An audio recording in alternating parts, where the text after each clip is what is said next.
Welcome back to another technical deep dive here in the debug zone. Today, we're tackling a big question and breaking it down with insights from other users. Hopefully, this clears up some misconceptions and helps you get the answer you need.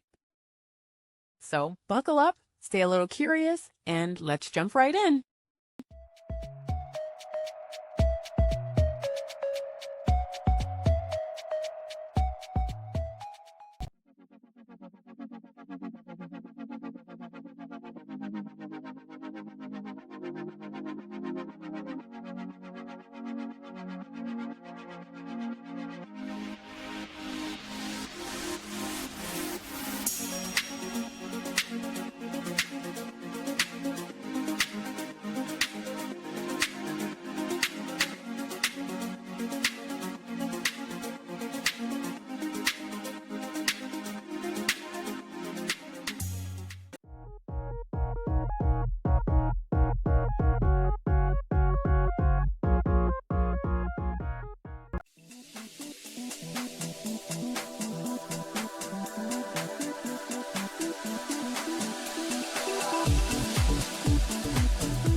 And that's a wrap.